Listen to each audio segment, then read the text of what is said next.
Memişem mi? PKK bitti mi? Şekil mi değiştirdi? Ne diyorsun sen bu işe ya? Bitmedi yavrum. Yılan kabuk değiştirdi. PKK'yı çektiler, HYD'yi sürdüler. He ya Memişem mi? Doğru diyorsun. Geçen Diyarbakır'da yürüyüş yaptılar da ondan mı? Üstüne bastın ayağını çek Kadircan. O yürüyüş var ya o yürüyüş. Terörün makyajına alkış tutmaktır, alkış tutmak. PKK'ya bitti değil. PYD'ye göz yuman terörü bitirmiyor yavrum. Taşıyor. Terörsüz Türkiye diyorsan terörün isim değiştirmesine de dur diyeceksin yavrum. Yoksa bu hiç sözle değil, susarak büyür yavrum. Susarak büyür. Bu gazoz Uludağ'dan gelir Kadircan. Koku burada.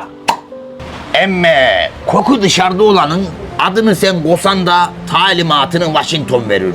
O zaman talimatı sen ver. Turan'a yürüyek Memişem mi? O da gelecek yavrum. O da gelecek.